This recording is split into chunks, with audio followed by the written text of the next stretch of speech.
Is the Rink and Rob Show with Michael Rinker and Robert Smith Jr. Well, good evening, Wiregrass. Thank you again for tuning in to our Facebook exclusive show, the Rink and Rob High School Football Preview Show. It's episode 8, Rob. I'm Mike Rinker. We got a new setup. New setup. We're testing something out for what's to come maybe tomorrow. Hey. You know, we got Thursday football. Thursday night football. Right. So, you know, we got about a month left in the season, and so there's a lot of teams trying to make that final playoff push. Yeah. We got a lot of teams on the outside looking in who can easily, in the next 3 weeks, change their fate. Yeah, you know, that's right, Mike. When you get to October, the weather starts to drop. As you can see, I got on my orange. Orange and black. It's October, you know, the Halloween suit, or I guess you can say. But, you know, football is going to become more and more intense. So, you know, these teams, what is at stake right now, you got to step out on that field, man. Oh, yeah, you got to play well. Well, our game of the week last week was certainly one that had a lot of stake in terms of 2A Region 2. Of course, I'm talking about the Elba Tigers beating the Geneva County Bulldogs, and it was our game of the week. So, Rob, take me through that Tigers win. Well, you know, it was a close game at first. In that first half, I think it was Elba by a couple of points. They had just scored that touchdown at the beginning of the half. But, you know, second half, it was all Elba. You know, they were covering those guys very well. They didn't have to worry about the main star, Emmanuel Henderson, who didn't play. I know I told you all that he probably was going to play in my live shots, but that did not happen. But, you know, they were just covering them really good. They shut them out. Yeah. They didn't even score any more points. Think, I mean, Elba came off the loss against Providence. Yeah.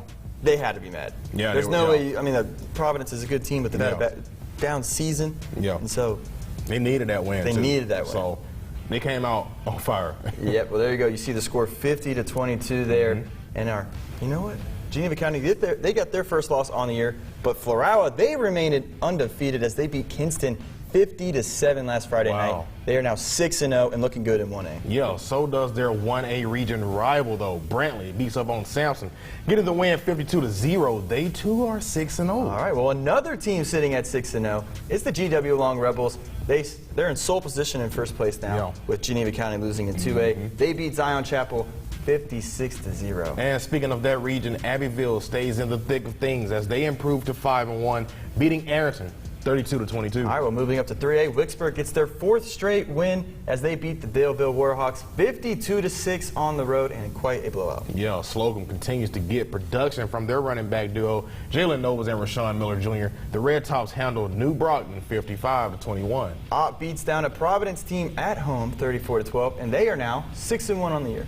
Dale County squeaks out a win on the road as the Warriors beat Bullock County 14-12. On a last-second touchdown, the Rehoboth Rebels beat the visiting Greenville Tigers, and what was an amazing finish as Peyton Stevens ran for a touchdown as time expired. Rehoboth gets to win 19-16. Eufaula makes easy work of Valley on the road. The Tigers are now 5-2. And then Dothan, they suffer a loss at the hands of Colquitt County out of Georgia, 63-27. The Wolves fall to 1-5 on the year, but that's not a bad loss. Colquitt's a good team. Yeah, that's true. And their rival Enterprise loses a big region game against Prattville 35-28. That was a pretty good game. It was a good game. Well, as we kind of mentioned earlier, with Hurricane Delta expecting to have an impact on the area later this week, there have been a lot of games that have shifted from Friday to Thursday, so let's go ahead and take a look at that. As of now, there are around 10 games that will be played tomorrow. Enterprise will be hosting Smith Station. Slocum will be at Daleville, Houston County at Geneva County, Carver Montgomery at Eufaula. So there's more. Yeah, and Ashford will host Bullock County on Thursday, Elba and Abbeville, Dale County at St. James, Pike Road at Helen, Sampson and McKenzie. All of these games are going to be played on Thursday. So tomorrow we will get you these highlights if you are looking for them. Thursday Night Lights. Thursday Night Lights, Thursday Night Football, whatever you want to call it. It'll be right here. Right here. Newscast on WDHN, Channel 18. So tune into that. But before we take a trip through our previews for this week, we got to take a look at the region standings because a lot of them are starting to heat up down the stretch. So let's start off in 2A because it's about as congested as it can be at the top of it. Sitting at undefeated is in the region as well as overall is the GW Long Rebels, who have been dominant this year. Then right behind them is the Elba Tigers, whose one region loss is GW Long. And then same situation, Geneva County's 3-1 after they lost last week to Elba. And Abbeville, another 3-1 team, they lost to Geneva County, so that's how the pecking order falls right now. And with that being said, fast forward 3 weeks from now, we could have a completely different look in 2A, depending who beats who. And, I mean, you can see Abbeville go from 4th to 1st. Yeah. So that's a fun region. Well, how about this? In 3A, 3 teams sit undefeated in the region. Opp is 4-0, and Wicksburg and Slocum are right behind them at 3-0.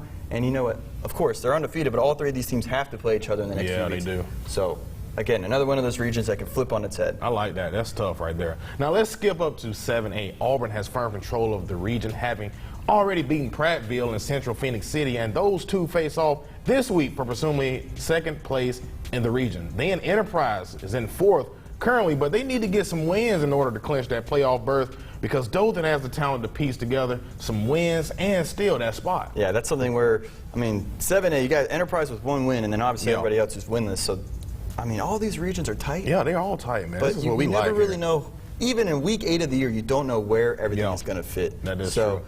You know what? I'm excited for it. Each week, the intensity, like you said in the beginning of the show, it continues to build. Yep. We got some Halloween football coming up, so I can't wait. But now, let's talk about this week. And our game of the week features two of those teams from 3A as Wicksburg takes on Abb. Yeah, you know, both teams coming off dominant wins. Abb made easy work of Providence at home, and Wicksburg went on the road and put it on Delville. Abb has the high-powered offense attack that starts with quarterback Hal Smithart, and then Wicksburg plays stout defense and has the Murray brothers that will impact the game on all phases. So this should be a good one, right? Yep. Now, Wicksburg is a much improved team from last year, and I'm sure they're going to want some revenge, because in 2019, Abb beat them 49-7. Josh Cox's team is going to be pressed on making that up. You got to. Yeah. You get blown out like that, you're going to get hungry. But let's hear from these coaches and get their thoughts on how important this game is for the region. Big game. All the coaches, we've been talking to each other, and you know, we're excited about it. It's great for the kids. It's great for the atmosphere, especially in the times that we're going through right now. It's just a fun time right now. If you, if in our scenario, if we win the next 2 weeks, we'll be the 1 seed hosting.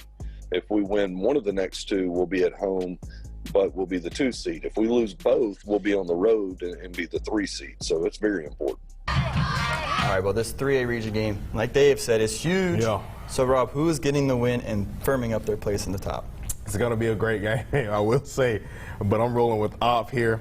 I got Abb by a touchdown. Yeah, so, I mean, a lot of these game of the weeks, it's a nail-biter. Yeah. I mean, at least that's what we think it will be, and some have been a blowout. And you know what? I'm just going to chalk this one up to the home team. Give me Wicksburg 33-29, but if Abb wins, I won't be surprised. Yeah, it's not bad. Not a bad pick, but I think Abb can get the job done. We'll you know, that's what I'm tomorrow with. or Friday. That game's still on for Friday. Yeah, it's one of about 5 games that will be played Friday. Yeah. So, of course, that is a big region game, and our next preview is another massive one. Elba. They will be on the road to play Abbeville in a 2A Region 2 game. Now, Elba, they is coming into this one fresh off that big win last week against Geneva County, which we already mentioned. The Tigers boast a high-power rushing attack that starts with Jaquez Prince and then features guys like Christopher Caldwell, Colin Harrison, and Justin Coleman. But Elba has so many guys that go off any week, which is what Abbeville will have to deal with. Yes, they will, Rob. The Yellow Jackets are going to have their hands full, but you know what? They're not light on guys who can light up the scoreboard. Yeah. Much like Elba, the Abbeville offense starts with their quarterback, Martavius Glanton, and then guys like Rico Dozier, Wantavius Conley, all of them. They play well on offense, and they play well on defense. And another anchor for the Yellow Jackets defense is Arthur Thomas, who's at the core of their D-line and absolutely just stuffs the run. I haven't heard of that name. Arthur Thomas, number 2. You gotta look out for him. He's big. So if you next time you see Abbeville, you'll see him everywhere. I mean, the guy just is. It's hard to run up the gut against Abbeville because that dude eats everything that comes his way. So both of these teams have that one loss in the region. But who's going to get the job done Thursday and kind of keep up with GW Long? You know, I'm going with the Elba Tigers, man. They done showed me enough. You know, I think I kind of betted against them a couple of times, but they showed me enough, especially last week. I know Geneva County didn't have the main man, but they looked good, man. So I'm going with Elba here. Yeah, I know. In a tight one, though. LeBron Stewart's probably telling his guys, hey, I know we're sitting at 4th, even though, I mean, tiebreakers as well, they're sitting at 4th. They get this win with GW Long coming up. They're running the course to where they may be in first. Yeah. But like you said, Elba showed everybody last week what they can do. I know Geneva County didn't have Emmanuel Henderson, but 50-22. Yeah, Geneva County's not that bad of a team. They're a great team. So I'm going to stick with the Tigers like you. Give me Elba 44-28. And you know what? We're going to stick right with that region. But this game doesn't look as exciting from afar as the last one. Geneva County, they are hosting Houston County. And the Bulldogs, they are 3-1 in the region after falling to Elba. In Houston County, they just have that one region win. And the big story of this one is going to be if Mr. Henderson is going to play for Geneva County, as he's not played in the last 2 games, Rob. You know, well, if he does not play, the Bulldogs have other guys who can get it done. And I saw that last week. Did. Will Birdsong at quarterback, he can make plays, and he has a guy and Kobe Fuller, who he likes to throw to. We heard that name plenty of times. But then they got a guy who gets a lot of carries when Henderson is out, which I saw a lot of that. Yep. Number 20, Kenley Prayer. So Geneva County has the guys just in case he is out again. Yeah. So let's see the picks here. Well, with that being said, that makes me think that, the Bulldogs will still get the job done, and I think it'll be in big fashion.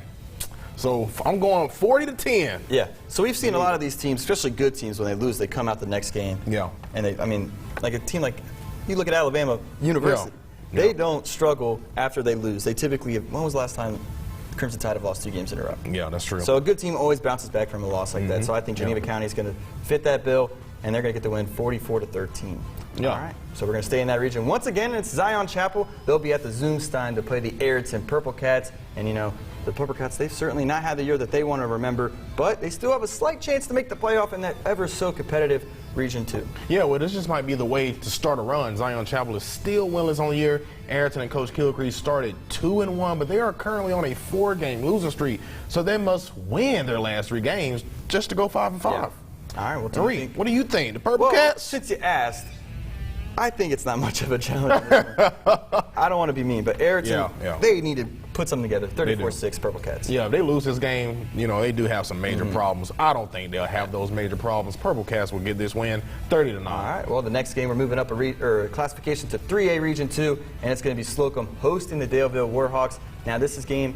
It's going to be a story of 2 very different teams. Slocum is sitting at 5-1 with all of those wins coming in succession. That's 5 straight wins. And you can't talk about Slocum without mentioning Jalen Nobles and Rashawn Miller Jr., who every week they tear it up. I think every week they combine for 200 yards. Yeah, for sure. Daleville, they struggled to score, but last week they were held to 6 points, and that is the 5th time that they failed to score 10 points. And 2 of those games, Daleville was shut out completely. So I definitely like the Red Tops here in high fashion. 50-6. Rowdy Rich, high fashion. Yeah, I'm agree with you. So I don't know if how this game's going to look, but I think Slocum gets the job done certainly. 44-10. And next up, we have a good old rivalry. It's the battle of 2 private schools. Providence Christian taking on H.A. Houston Academy, and it's a big game. The winner will be in 4th place in their region, which obviously qualifies for the playoffs. So there's a lot at stake here. Yeah. Both teams are having down years, as you could say. When they meet on the gridiron, it's not going to matter. This is a rivalry game. Last year, Providence got the best of H.A. 42-7 though. Yeah, but that Eagle team was very different than the one we have seen this year. Both teams are 2-4 right now. Providence has shown flares of what they were in 2019. They beat Elba 2 weeks ago on the road. Hey, we don't know. Yep. But I think, HA, they've been playing very well. But I think I'm going to make Rick from Sells pretty happy here. I'm going with Providence. I'm going with the Eagles winning by 10. A win for HA could certainly boost Jamie Riggs. He's got like a 5-year plan, so he says, and this could definitely shoot them in the direction much faster than he was thinking. But I think Providence gets it done 33-20 in this rivalry game. All right, let's head out to Rip Hughes for when the Northside Methodist Knights face the New Brockton Gamecocks. Now, New Brockton is coming off a big loss at the hands of Slocum, and Northside Methodist had a great day beating Cottondale 49-42. Casey Eubanks balled out for Northside, and he earned the Player of the Week honor. Methodist to present the Player of the Week trophy presented by the Hyundai of Dothan to Casey Eubanks threw for over 300 yards and 6 touchdowns. Casey, so good luck. Congratulations and keep balling out.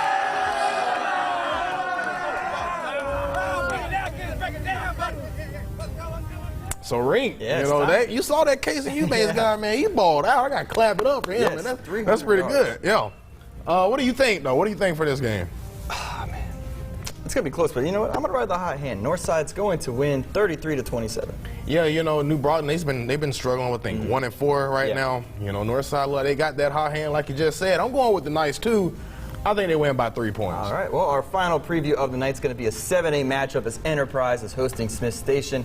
The Wildcats are currently sitting in 4th in the region, but with no wiggle room, so to say. This is a big game for Rick Darlington's team. Yeah, it is. And if they were to lose, Smith Station, Jeff Davis, and good old Dothan are right on their heels to snatch that 4th spot. And you know what? Enterprise has a big game in a few weeks against undefeated Auburn. So you get the sense this might be a must-win for Enterprise. Yeah, you can call it that, man. But I think this Enterprise team has the talent to win tomorrow. They played Prattville and Phoenix City tough. Smith Station did not look too good as well against those guys. So I think the Wildcats are liking where they're at, where they're at right now. So, with that, I'm going to rock with Enterprise here. to get the win by 7. Okay. That's a good score. Yeah. That's a good score. So I think at home, Enterprise is going to be too tough to handle. I got them in a little bit of a bigger margin. Yeah. 2 touchdowns, 29-13. So there's our final preview of the day. And you know what? We got to go through how our picks are looking so far in the year. We all know that I kind of have a good lead on you. So let's see how we did last week and how that means 8-2 to 6-4.